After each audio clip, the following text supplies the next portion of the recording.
Bienvenue dans le débat consacré à la crise politique au Sénégal, où l'Assemblée s'est réunie pour voter un texte sur le report de l'élection présidentielle. Avant-hier, Macky Sall a annoncé ce report d'un scrutin normalement prévu le 25 février. Un rapport adopté hier en commission préparatoire proposait de repousser de 6 mois ou d'1 an ce scrutin. Reporter une élection présidentielle est une décision qui ne connaît qu'un précédent au Sénégal en 1967. Devant l'Assemblée, les gendarmes ont tiré des grenades lacrymogènes pour disperser de petits groupes qui essayaient de se rassembler. Les détracteurs dénoncent, je cite, un coup d'État constitutionnel qui plonge le pays dans l'inconnu et fait craindre de fortes tensions. Cette crise politique inquiète la communauté régionale et internationale alors que le Sénégal symbolise la stabilité en Afrique de l'Ouest. Alors comment en est-on arrivé là? La démocratie au Sénégal est-elle en suspens? Quelles sont les réactions de la communauté internationale? Quel est l'impact régional dans un contexte de retrait du Mali, du Niger ou encore du Burkina Faso, de la CEDEAO? On en débat avec mes invités. J'ai le plaisir d'avoir à mes côtés Antoine Gazer. Bonsoir. Bonsoir. Journaliste, co-auteur avec Pascal Hérault du Piège africain de Macron. Et ça, c'est aux éditions Fayard. Bienvenue. En face de vous, Niagalé Bagayoko. Bonsoir Niagalé, présidente du Centre de recherche African Security Sector Network. Bienvenue également. Nous avons ce soir Francis Patindé. Bonsoir. Bonsoir. Journaliste et maître de conférence à Sciences Po Paris. Merci d'être là. En face de vous, nous fait le plaisir de sa présence Pierre Aski. Bonsoir. Bonsoir. Chroniqueur international sur France Inter et à l'Obs, auteur de Une terre doublement promise, livre dont nous avons parlé d'ailleurs il y a quelques instants. Avant de débattre, de démarrer cette discussion, je vous propose d'abord de faire un point en images avec Axel Simon. De nouvelles manifestations et de nouveaux heurts à Dakar entre les manifestants et les forces de l'ordre.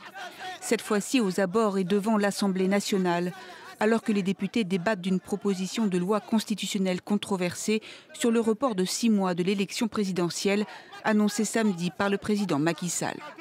Les manifestants ne décolèrent pas. On ne bougera pas d'ici. Cette loi ne doit pas passer. Cette soumission doit cesser, y compris par la force.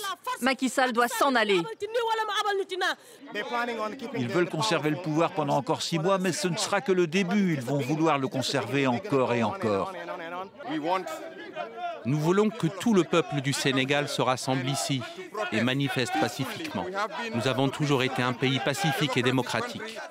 Ce président n'a pas le droit de nous priver de notre liberté. La perspective du report du scrutin a déclenché une vague de contestation. Mobilisées à l'appel de l'opposition dimanche, les manifestations ont été réprimées, donnant lieu à des heurts et des arrestations. C'est la première fois depuis 1963 qu'une présidentielle au suffrage universel direct est annoncée reportée au Sénégal, un pays qui n'a jamais connu de coup d'État, une rareté sur le continent africain. Antoine Gazer, donc c'est pratiquement une première ce qui se passe en ce moment au Sénégal. Alors on parle de 1963, en fait c'est 1967, n'est-ce pas, que Senghor avait reporté l'élection. C'est arrivé une fois. Est-ce qu'on est dans un tournant politique? Absolument, c'est vraiment c'est une sorte... C'est dramatique d'ailleurs quand on voit des jeunes Sénégalais, on voit qu'il y a une sorte de... Ils sont fatigués de ce type de démocratie soi-disant parlementaire, avec toute une classe politique sénégalaise qui s'arrange entre elles pour reporter l'élection, pour maintenir le président au pouvoir. On ne sait pas quand. Il annonce un report de l'élection, mais c'est report sine die. Vous avez l'Assemblée, les députés, ils vont dire 6 mois.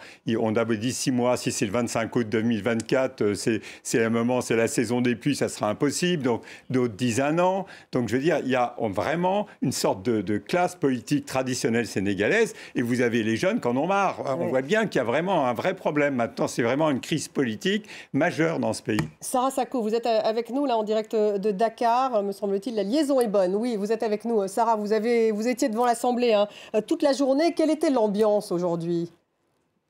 Écoutez, l'ambiance était assez calme dans l'hémicycle. Alors, et c'est vrai, il y a eu 2 suspensions avec les députés de l'opposition qui ont fait quelques remous sur des points un peu techniques de procédure. Mais dans l'ensemble, ils se succédaient au pupitre pour l'étape préalable un peu technique qui s'appelle les questions préalables justement sur le texte. Et au moment où je quittais l'Assemblée, ils en étaient encore à cette étape qui précède donc les débats. Et évidemment, ensuite, le vote. Tout ça pour vous dire qu'on est encore loin de savoir si ce texte va être adopté et dans quelles circonstances.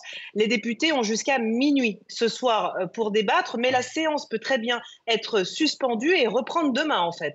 Mais en tout cas, après minuit, plus de travaux dans l'hémicycle. Alors les députés se penchent sur 2 articles. Donc ce texte comprend 2 articles. Le premier sur la date de l'élection qui serait reportée au 25 août, vous l'avez dit, et le deuxième sur donc il prévoit que Macky Sall poursuivrait ses fonctions jusqu'à l'installation de son successeur. Et c'est ce point-là qui est inacceptable pour l'opposition. Pour eux, c'est vraiment hors de question qu'il dépasse d'1 heure même, nous a dit un député, donc la durée de son mandat qui se termine le 2 avril. Et pour eux, c'est vraiment un coup d'État constitutionnel. C'est l'expression qui revient depuis ce samedi et l'allocution du président sur le report de ce scrutin qui était prévu initialement le 25 février. Merci Sarah Sacco, donc en direct de Dakar. Niagalé, vous êtes d'accord avec ce qui vient d'être dit? C'est un tournant vraiment ce qui se passe aujourd'hui?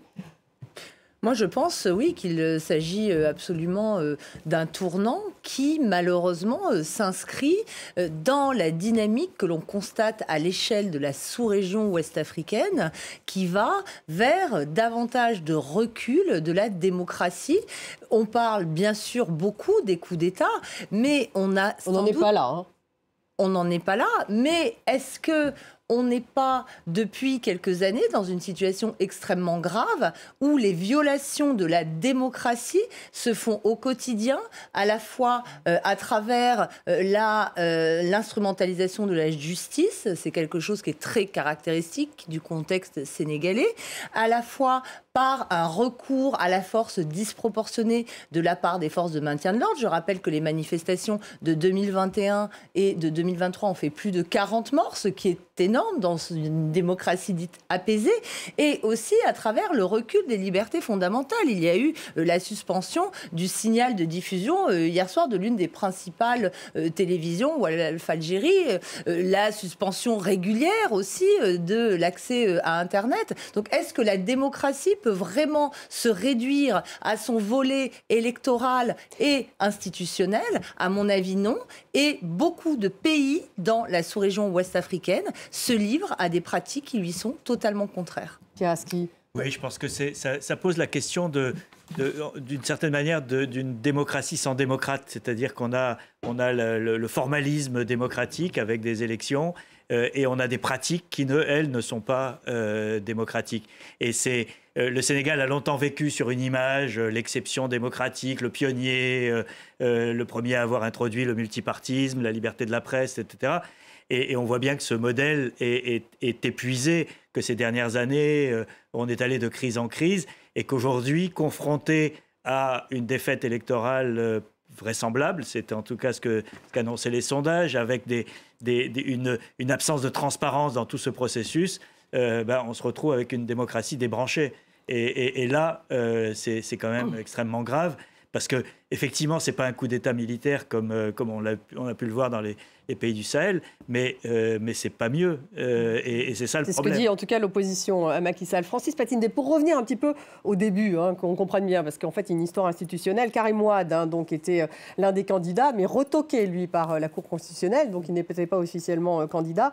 C'est lui, ça a commencé par lui, en fait. Il a exercé un recours en contestant 2 juges constitutionnels. Et finalement, c'est à partir de là que le parti du camp présidentiel a soutenu, alors qu'il n'est évidemment pas du même côté, a soutenu finalement sa démarche. C'est comme ça que ça a commencé? Oui. Alors Karim Wade a été retoqué en 2019 et là, il a été déclaré forclos. C'est-à-dire qu'il n'a pas fourni la preuve qu'il était exclusivement sénégalais avant la date requise. Donc il a fourni la preuve, mais il est arrivé en retard. Et à partir de ce moment-là, tout s'est emballé. Donc il y a eu une entente, une collusion même entre les députés du PDS, le parti de Karim Wade, et les députés de la mouvance présidentielle. Donc là, ils ont voulu enquêter, ils ont ordonné une enquête, essayé de mettre en place une commission d'enquête sur 2 des hauts magistrats qui seraient corrompus. Il y a eu ça d'abord. Et le second volet, c'est savoir la liste des 20 personnes. Oui, parce qu'il y a 20 candidats officiels. Et 20, c'est 4 fois plus qu'il y a 5 ans. Et donc, c'est quand même beaucoup. Oui. Même s'il y avait floppé de candidatures. Mais pour vous, justement, elle est à un certain point, cette démocratie sénégalaise, pour rebondir sur ce que moi, je pense qu'on est à un carrefour. On parle d'un carrefour. Moi j'utiliserais le mot de coup d'État. Pourquoi? Coup d'État. Parce que dans un système démocratique, quand une des institutions capitales du pays prend le pied sur les deux autres, parce qu'il peut y avoir bisbille entre l'Assemblée nationale et la Cour constitutionnelle. Pour autant, est-ce que la situation est suffisamment grave pour que le président sortant se saisisse de l'entièreté du pouvoir? C'est un coup d'État, il n'y a pas d'autre mot pour ça. Antoine Glaser, est-ce que ce n'est pas plutôt un coup politique, peut-être, on dirait? D'abord, derrière toutes les arguties juridiques qui ont été avancées, c'est un coup politique dans le sens où vous avez des députés, disons, des classes politiques traditionnelles, le Parti démocratique sénégalais de Karim Wade et en l'Alliance pour la République du président Macky Sall. En fait, ils se sont alliés, alors qu'ils sont soi-disant tous les deux dans l'opposition. Ils se sont alliés parce que tous les deux, cette classe politique traditionnelle, ils n'ont qu'une trouille. C'est qui est finalement le PASTEF, qui est quelqu'un de Ousmane Sonko. Ousmane Sonko est en prison. Ça veut dire ce que la jeunesse sénégalaise soutient, ça veut dire les gens, Ousmane Sonko est un candidat aussi du PASTEF qui a été validé, dont l'élection a été validée. Pour Macky Sall, c'est vraiment le chiffon rouge. Ça veut dire qu'il ne veut absolument pas que Ousmane Sonko, d'une façon ou d'une autre, arrive au pouvoir. Ça veut dire qu'il est prêt à tout pour ça. Pourquoi? Parce qu'il y a des vieilles histoires qui remontent quand il y avait Ousmane Sonko, il avait fait un bouquin sur chronique d'une histoire pétrolière, où il avait aimé les présidents. Il y a c'est vraiment un problème très personnel entre Ousmane Sonko et le président. Et il veut absolument bloquer, arriver au pouvoir de ce parti. Mais Ousmane Sonko n'est pas candidat. Hein. Il n'est pas candidat, mais l'un des candidats de son parti candidature a été retoquée. Est validé. Et à mon avis, dans les sondages, ils ont dû voir que tout le monde votait pour cet opposant, alors que finalement, le candidat du pouvoir, Amadou Ba, arrivait on dit à 30, etc. Mais en tout cas, il était battu au deuxième tour. Et donc, on voit que c'était vraiment soudain. Il a essayé de reporter le truc brusquement. Coup politique. Un mot sur l'impact, Niagalé. Qu'est-ce que ça signifie? D'abord que Macky Sall, a priori, va rester jusqu'aux prochaines élections qui devraient avoir lieu le 25 août.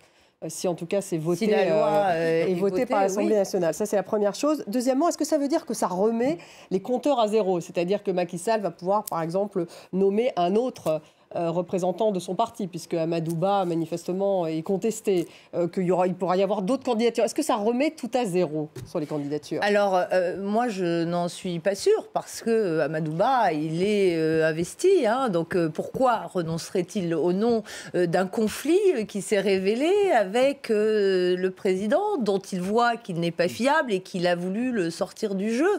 Donc, moi, je ne suis pas certaine qu'on assiste à ça. La difficulté, c'est que, en effet, on a l'impression que l'on a une classe politique assez traditionnelle qui a émergé plus ou moins il y a une trentaine d'années, ou ses héritiers, si l'on parle de Karim Wade, qui se trouvent confrontés à l'émergence d'une nouvelle, je ne sais pas si vous parlez de nouvelle génération, mais en tout cas d'une nouvelle rhétorique politique qui beaucoup plus radicale. Beaucoup plus radical, mais qui conteste aussi ce système de cooptation, parce que c'est à ça aussi que l'on assiste aujourd'hui. Entre supposés opposants, on voit que l'on se sélectionne et qu'on envisage des alliances les plus contre nature pour se maintenir au pouvoir. Et c'est ça qui n'est plus accepté, à mon avis, par la rue sénégalaise ou ailleurs d'ailleurs. Pierre Aski, le Sénégal qui a connu quand même de vraies transitions démocratiques, depuis Senghor, 2000, la transition Abdou Diouf vers Abdoulaye Wade, 2012, Abdoulaye Wade qui décide de se retirer finalement au profit de Macky Sall. Donc c'est quand même le bon exemple, ce pays. Donc oui. Est-ce qu'ils ne prennent pas un risque là? Oui, mais je pense que ce qui vient d'être dit est tout à fait vrai. C'est-à-dire que ces alternances-là étaient au sein d'une classe politique qui se reconnaissait et qui s'acceptait. Malgré tout, même s'il y avait des rivalités et que Abdou Diouf ne s'entendait pas du tout avec Abdoulaye Wade. Mais aujourd'hui, l'idée d'une alternance qui irait vers le PASTEF ou ce qui le remplace aujourd'hui n'est pas acceptée par l'élite politique. Et en fait, maintenant, la question, c'est est-ce que tout ce calendrier qui est en train d'être échafaudé sera en mesure d'être respecté? Parce que moi, je pense qu'on est dans une incertitude totale. Il y a une partie de la population aujourd'hui qui n'acceptera pas que Macky Sall reste au-delà du 2 avril, qui est la date limite de son mandat, et qui ne reconnaîtra pas la loi qui lui permet d'aller au-delà. Donc on est dans une sorte d'apnée démocratique qui peut être assez dangereuse. Donc il prend bien un risque, le camp présidentiel, Absolument. Depuis 1968, les Sénégalais ont sacralisé le dernier dimanche de février comme jour des élections. Ça permet d'organiser un second tour éventuellement et de passer la main avant la fête nationale qui est fixée au 4 avril. Donc on passe la main le 2 et le 4 avril, le nouveau président prend la totalité de ses pouvoirs. C'est ce qui se passe depuis 1968 dans ce pays. Là, on déplace tout et on va vers l'inconnu. On s'achemine vers quelque chose d'extrêmement dangereux. Mais du coup, ce danger dont parle justement Francis Patindé, pour rebondir, Antoine Gazer, ce danger, tout le monde le court, ce danger, y compris le camp présidentiel. Pour illustrer ce que vient de dire Pierre et Niagalé sur l'histoire du PDS, vous avez en 2007... Le PDS, il faut rappeler, c'est le parti démocratique sénégalais. Vous avez, c'était le parti de Abdoulaye Wade. Abdoulaye Wade, il y avait Macky Sall qui était président de l'Assemblée nationale. Il voulait absolument être le successeur et le dauphin de Wade. Wade, il voulait mettre son fils Karim. Du coup, qu'est-ce qu'il fait? Finalement, il vire Macky Sall et il introduit son fils. Vous voyez comment on tourne toujours, et finalement, il y a toujours eu la bagarre. Et maintenant, Macky Sall, il s'entend avec Karim Wade pour pas qu'il y ait les gens du PASTEF d'Ousmane Sonko. Du coup, la classe politique dit, mais Macky Sall, il était au Parti démocratique sénégalais exactement comme Karim Wade. Vous voyez que ce sont les mêmes, c'est un jeu de bonneteau. Vous savez, le jeu de bonneteau, c'est un jeu à 3, mais au bout d'un moment, les gens, ils en ont marre. Mais alors justement, jeu de bento, sauf qu'il y a effectivement le PASTEF, là. Il y a le PASTEF. Alors, Macky Sall a peur de deux choses. Il a peur du PASTEF, il les soupçonne d'être en lien avec les frères musulmans d'Égypte. Et deuxième chose, il a du mal avec le candidat que lui-même a adoubé. Depuis quelques semaines, ça flotte entre eux, les relations sont orageuses. Et la dernière rencontre, il y a quelques jours, et c'est très avec le candidat du PASTEF. Avec Amadouba, son propre candidat. Il a des problèmes avec. Le Premier ministre, donc Amadouba. Donc qui est contesté encore, lui, ou pas, Amadouba, comme choix qui est contesté à l'intérieur de l'APR, donc du parti, du camp présidentiel, comme menant une campagne insuffisamment offensive et comme ne réussissant pas à convaincre manifestement un électorat suffisamment large pour lui permettre d'accéder directement au second tour et surtout de battre en effet les partisans d'Ousmane Sonko. Et il est contesté surtout parce que les sondages montrent qu'il n'est pas en mesure de gagner. Les sondages montrent qu'il allait perdre, a priori, le 25 février. Et en fait, Macky Sall a donné une interview au Monde il y a quelques semaines. Et il y a une petite phrase dans cette interview qui est intéressante à revoir aujourd'hui, où il dit je ne me représente pas, je ne veux pas continuer, etc. Sauf s'il y a une menace réelle sur le pays. Et on est un peu dans ce cas de figure à ses yeux, c'est-à-dire qu'il y a une menace de victoire d'une opposition qu'il ne reconnaît pas, et donc il estime légitime de rester au pouvoir plus longtemps pour assurer une transition en bon ordre. Et c'est ça, ce jeu dangereux, c'est que c'est lui qui est celui qui décide s'il y a une menace, qui doit gagner l'élection ou qui ne doit pas la gagner. Et c'est un regard un peu biaisé sur le fonctionnement démocratique. Il a même dramatisé la situation en disant, rappelez-vous ce qui s'est passé en 2021, en 2023, je veux pas que ça recommence, les grandes manifestations, les meurtres, etc. Donc, je veux dire, il dramatise la situation pour se maintenir au pouvoir. C'est lui qui a organisé la Alors, répression. exactement, c'est ce que j'allais dire, alors que c'est quand même à l'origine de ces manifestations se situe la très forte suspicion de le voir concourir pour un troisième mandat. Donc, en réalité, aujourd'hui. Beaucoup parlent d'une crise institutionnelle depuis l'extérieur du pays, mais à l'intérieur, beaucoup disent non, en réalité, c'est la crise créée par un seul homme et sa volonté de se maintenir au pouvoir en complicité avec une classe politique cooptée. Sarah Sacco, vous êtes toujours avec nous, hein, donc en direct de Dakar. Est-ce que vous sentez un petit peu sur place justement ce qui est débattu ici, cette incertitude, cette impression justement que le pire peut arriver Bien sûr, oui, bien sûr, les gens sont très inquiets. C'est ce qui ressort d'ailleurs, parce que c'est vrai qu'il y a les partisans de l'opposition, il y a beaucoup de colère aussi quand on parle avec les gens quant à ce report de l'élection. Et puis, il y a ceux qui disent simplement, on veut aller à l'élection, on veut en finir avec ce climat de tension, c'est pas bon pour les affaires. Nous, on veut la paix, peu importe qui gagne d'ailleurs. Hein. Et ça, c'est vraiment un commentaire qui revient aussi régulièrement dans les rues, pas seulement celui des partisans, des gens qui se mobilisent. Les gens disent on veut aller à l'élection pour en finir, parce que ça fait quand même longtemps qu'on est dans ce climat préélectoral tendu. On se souvient quand même des événements des mois passés. Donc il y a une véritable inquiétude aussi sur ce qui va se passer dans les prochains jours. Est-ce que cette loi va être votée, dans quelles circonstances? Et puis surtout, si elle est votée, et arithmétiquement, elle a des chances de passer, c'est simple. Hein. Les députés du PDS plus les députés de la majorité présidentielle, et ben, du coup, ça fait plus en nombre que le reste de l'Assemblée. Donc les gens se disent, est-ce que le processus électoral va repartir à zéro? Comment ça va se passer? Qui va pouvoir participer à cette élection? Vous en avez parlé avec vos invités. Il y a vraiment le plongeon dans le vide, ou en tout cas beaucoup d'interrogations de la part des Sénégalais. Oui, c'est évident. Et l'inquiétude qui domine aussi lorsqu'on regarde les réactions internationales, la CEDEAO, l'Union africaine, les États-Unis, l'Union européenne, la France, bien sûr, qui sont de gros partenaires du Sénégal, qui demandent au pays, je cite, de travailler à une nouvelle date. Ils appellent au dialogue. Je vous propose de faire un point en image avec Caroline Noyer. Premier à réagir, les États-Unis. Se disant profondément préoccupé, le département d'État américain exhorte tous les participants au processus électoral à s'engager pacifiquement pour fixer rapidement une nouvelle date et les conditions d'une élection libre et équitable. Dans un communiqué, la CEDEAO appelle également à privilégier le dialogue et enjoint les autorités sénégalaises à accélérer les différents processus afin de fixer une nouvelle date. La France dit suivre avec une vive attention la situation. Par la voix de son ministère des Affaires étrangères, elle appelle le Sénégal à lever les incertitudes créées par le report afin que le scrutin puisse se tenir dans le meilleur délai possible. Enfin, l'Union européenne appelle tous les acteurs à œuvrer dans un climat apaisé afin de préserver la longue tradition de stabilité et de démocratie au Sénégal.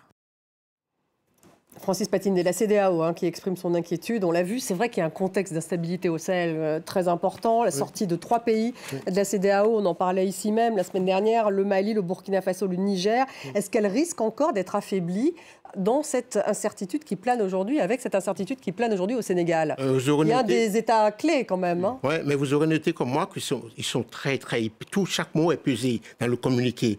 Ils ne vont plus comme sur le Sahel, vent debout. Donc il faut très, très attention pour ne pas avoir des revers comme ils ont pu l'avoir sur le Sahel. Moi, j'ai noté ça, Union africaine. Donc quoi, il faut de la diplomatie, c'est ça que vous dites? Il faut de la diplomatie, on appelle les différents acteurs, il faut reprendre le processus, et ils apprécient le fait que Macky Sall ait dit qu'il ne solliciterait pas un nouveau suffrage des électeurs. Et donc, tout ça est très bien pesé, et c'est pour anticiper le retour du bâton. Oui, c'est ça. Mais justement, qu'est-ce qui les inquiète le plus?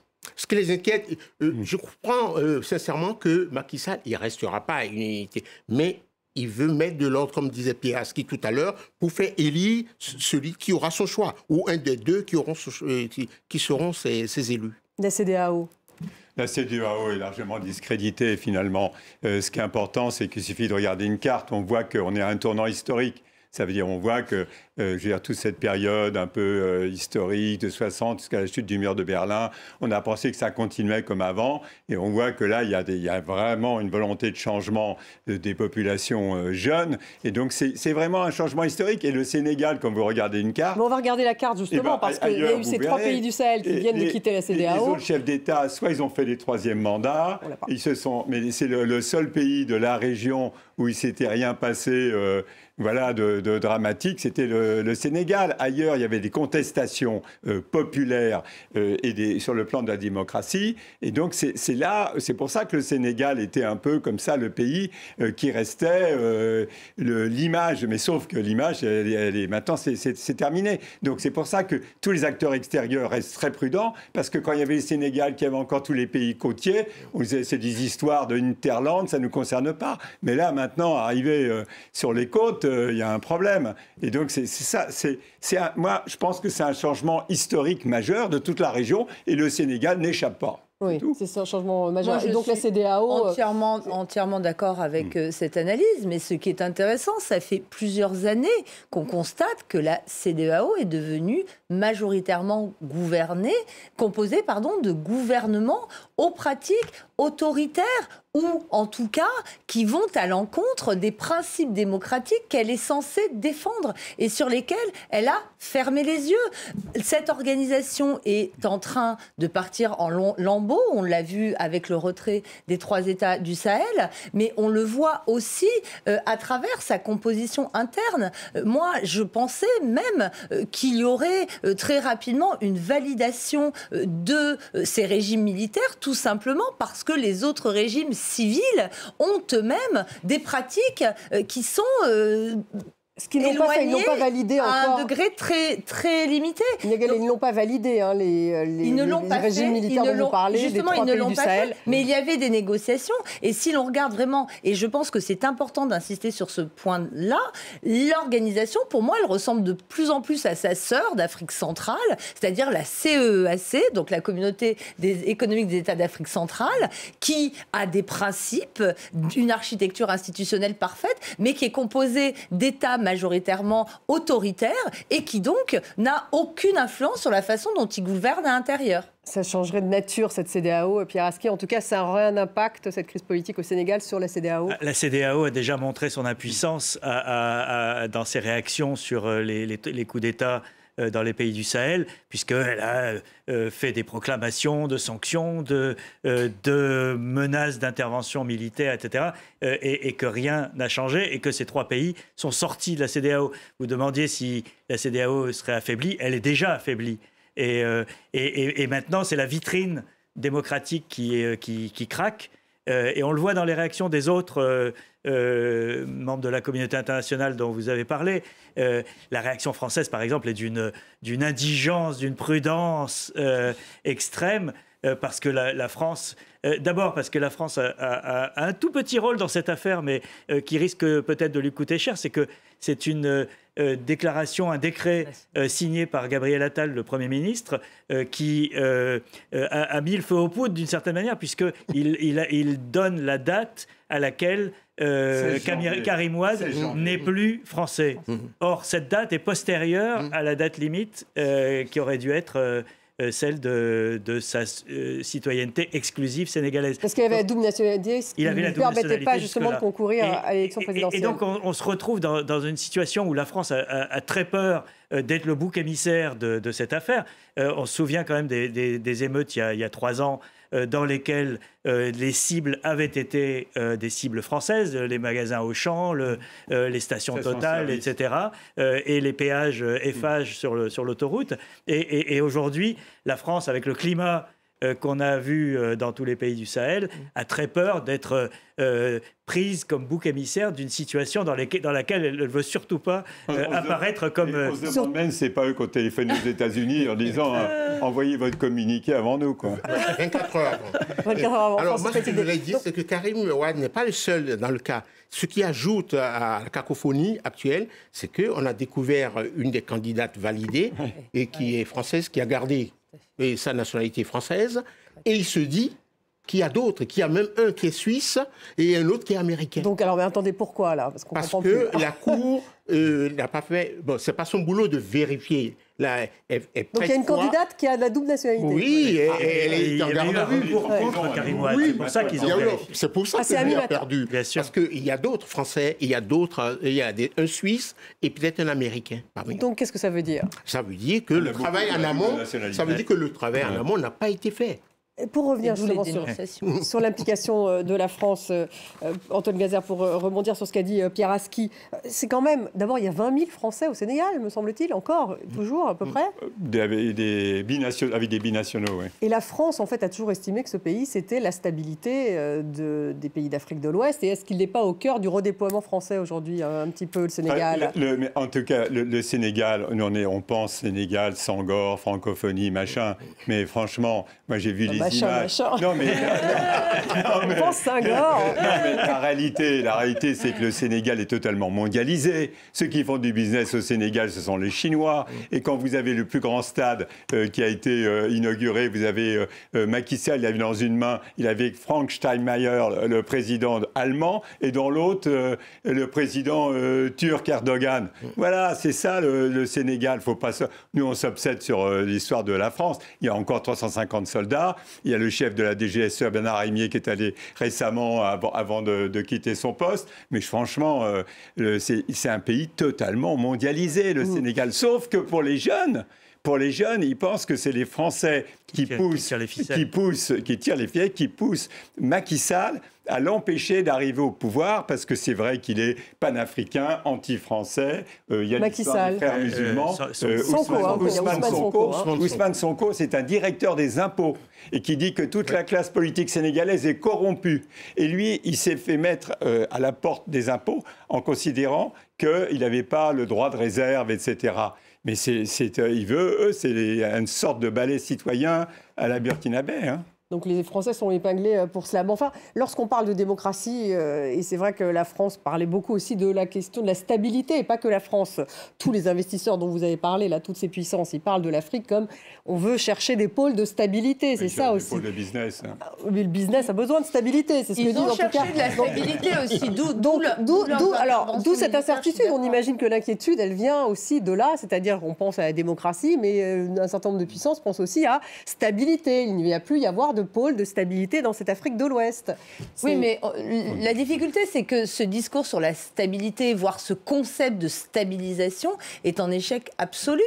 Toutes les interventions extérieures, qu'elles aient été bilatérales, on en a beaucoup parlé à propos de la France, mais multilatérales aussi, avec les interventions des Nations Unies ou des missions de formation européenne, sont toutes en échec. Toute cette approche qui a consisté à recourir à l'instrument militaire et sécuritaire pour introduire la paix est en échec absolu. On a une sous-région qui est beaucoup plus instable et incertaine depuis qu'il y a eu un nombre sans précédent d'intervenants extérieurs. Donc ils sont disqualifiés, eux aussi, en réalité. Et ils sont disqualifiés, à mon avis, tout comme la CEDEAO, parce qu'ils ont aussi joué avec des doubles standards, avec un discours qui n'était pas forcément conforme à la réalité des choix qu'ils faisaient. On parlait de la CEDEAO tout à l'heure.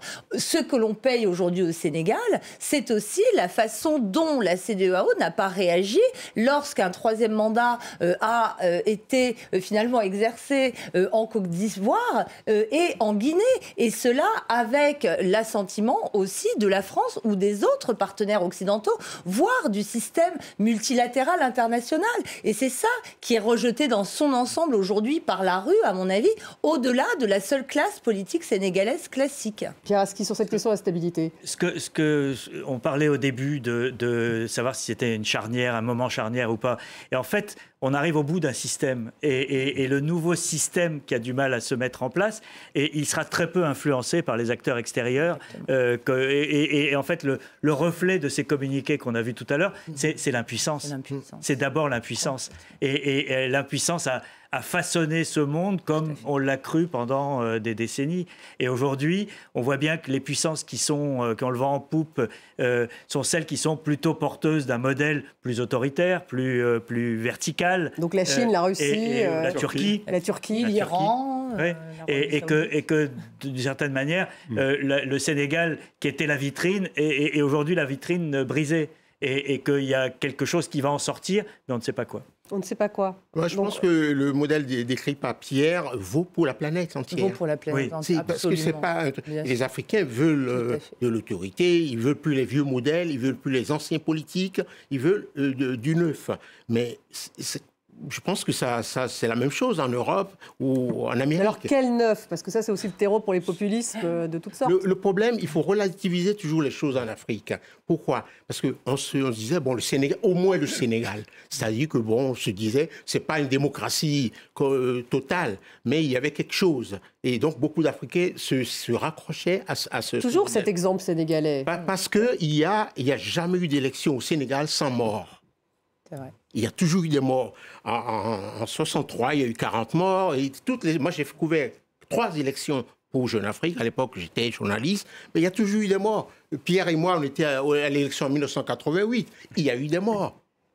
Vous voyez, donc qu'est-ce que vous voulez dire? Ce que je veux dire, c'est que, bon, si on nous enlève les derniers modèles...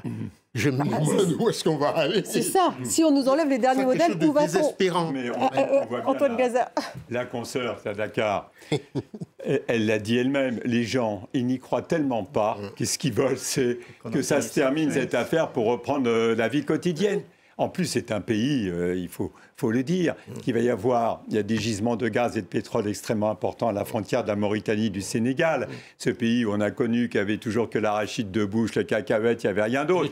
Là, vous allez avoir les touristes. Voilà, et là, vous allez avoir ça, ce sont sacrés enjeux économiques. Là, et puis, je veux dire, Macky Sall, il est ingénieur du pétrole, il doit déjà savoir ce qu'il y a dedans. Donc, je veux dire, c'est aussi ça qui se joue aussi dans ce pays, pour toute cette classe politique. Ils pensent qu'il y a une manne qui va arriver. Il ne faut pas on a l'impression que vous les décrivez un peu comme tous pourris. C'est un peu ça. Non, c'est pas moi. Moi, je suis un observateur, un petit blanc des bords de Seine, comme dit toujours. Et je dis qu'il y a une jeunesse qui lutte contre la corruption et il y a une classe politique qui se sont passés les plats. Il y a un décalage. Et il y a je pense, un problème aussi majeur qu'on n'identifie pas dans ce chaos. C'est la différence qu'il peut y avoir entre le processus électoral qui est la façade démocratique, et les libertés. Oui. Et on voit aujourd'hui qu'on jette un peu le bébé avec l'eau du bain. Lorsqu'il y a eu les coups d'État militaires, ce sont les libertés aussi qui ont disparu avec. Et le Sénégal avait cette caractéristique, c'est qu'il y avait... enfin, il y a toujours pour l'instant. Il y a toujours, vous en parlez au passé. Mais oui, bon, mais parce que quand on bloque Internet, c'est pas un bon signe de santé de la démocratie et des libertés. Et le risque, c'est qu'il y ait un retrécissement de cet espace des libertés. Moi, j'ai un souvenir des débuts de la liberté de la presse au Sénégal. Moi, j'allais au Sénégal dans les années 80, lorsque le pluralisme des médias a été autorisé. C'était le premier pays francophone dans lequel c'était possible. Mais le plaisir qu'avaient les jeunes journalistes à avoir des médias libres, c'était quelque chose de fondamental. Et il y a un risque aujourd'hui de régression, et on le voit dans les 3 pays qui ont connu des coups d'État, où la liberté de la presse est aujourd'hui en régression totale. Et il ne faudrait pas que ça suive aussi au Sénégal, parce que ça serait une tragédie. Alors, tous les jeux ne sont pas faits, j'imagine bien. Francis, non, il y a encore quelques espoirs. Attendons de cette loi, voyons ce que M. Macky Sall va nous proposer, mais il y a encore le temps d'organiser des élections, y compris à 2 tours, pour qu'il puisse s'en aller le 2 avril prochain. Le 2 avril. Le 2 avril, c'est le deadline. Il ne peut pas rester au-delà du 2 avril. Son mandat s'achève. Et c'est son 2e et ultime mandat. Et donc, il faut... Mais alors, si les élections sont organisées le 25 août... C'est là qu'on peut parler de confiscation du pouvoir. Confiscation du pouvoir et un risque réel. Parce qu'on n'a pas parlé ici de l'armée sénégalaise. Alors, c'est ce que je... On n'a pas dit... on a 5 minutes pour en parler. L'armée sénégalaise, jusque-là, elle a été républicaine. Elle se comporte bien. Exactement. Vous savez, c'est la 8e armée en termes de contribution aux troupes de maintien de la paix des Nations Unies. C'est une armée professionnelle. Ils sont au Liban, ils sont partout. Et ils ont toujours respecté, chaque fois ça a chancelé, en 68, en 62 pendant la crise avec Mamadou Dia, en 87 la police était prête à se battre avec l'armée. Donc il y a eu plusieurs situations, mais elle est restée droit dans ses bottes. Donc elle sera clé là. Jusqu'à présent, mais je pense que Macky Sall, il compte plus sur ses gendarmes. Et la police. Et sur la police. Donc ça veut dire quoi sur l'armée? Ça veut dire que l'armée... Elle pourrait changer. En cas d'atteinte à la Constitution, elle est obligée de dire quelque chose. Elle resterait républicaine. On serait dans le cas qu'on a vu au Mali en 1991 d'un potentiel coup d'État républicain. Mais C'est-à-dire que l'armée interviendrait et rétablirait l'ordre constitutionnel et l'organisation d'un scrutin. Mais l'armée sénégalaise a une histoire qui est très différente de celle de l'armée malienne. En effet, sa fierté est d'être toujours restée en dehors des sollicitations par la classe politique qui a cherché son intervention. Elle l'a toujours refusée. C'est son honneur. C'est en effet une armée très professionnelle. Quand on dit professionnelle, c'est-à-dire c'est une armée, et ce n'est pas si courant que ça sur le continent, dont tous les effectifs ont été rémunérés de manière tout à fait décente et égalitaire en raison de ses contributions aux opérations de maintien de la paix. Donc c'est en effet une grande inconnue. Elle est sans doute face à un dilemme intérieur. Doit-elle rester dans ce rôle de gardien de l'ordre républicain en ne s'abstenant pas ou en intervenant? C'est une vraie question.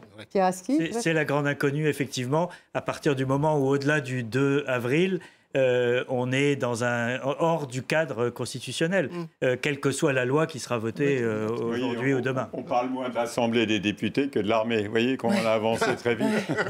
On a avancé très vite, mais justement parce que ça permet de montrer tous ces enjeux. Bien sûr, mais quand on dit tout ce qui s'est passé en toute la région, c'est évident qu'on pense forcément à l'armée. Oui, mais alors justement, désolé de revenir sur cette question institutionnelle. 2 avril, ça serait donc le moment où Macky Sall doit quitter, a priori, ses fonctions, Francis Patindé. Si le scrutin est organisé le 25 août, et qu'il y a effectivement un scrutin organisé le 25 août, il restera des mois de flottement. Donc, il va quoi? Il va y avoir une dérogation lui permettant de rester au moins jusqu'au 25 août? Le 2 avril à minuit, si les gens descendent dans la rue, l'armée n'intervient. Plusieurs fois, l'armée a été requise pour tirer. Ils ont toujours refusé. Et ils laissent ce soin et ils ne sont pas chargés de réprimer. Et au-delà de la date constitutionnelle, à moins qu'il y ait un consensus pas extraordinaire, au-delà du 2 à minuit, si la foule descend dans la rue et demande le départ de Macky Sall, à mon avis, ça devrait se faire. Donc ça veut dire quoi derrière? Élection anticipée, alors, avant le 25 août? Il faut organiser un scrutin, enfin. Le 25 août, c'est une date qu'ils ont lancée comme ça. Qu'est-ce qu'ils vont faire? Oui, absolument. Et il y a des appels à la désobéissance civile à partir du 2 avril qui ont circulé depuis hier. Donc l'idée que à partir du 2 avril, le président n'est plus légitime et donc on n'obéira plus aux ordres du gouvernement. Donc la date clé, en fait, c'est le 2 avril. Absolument. Oui.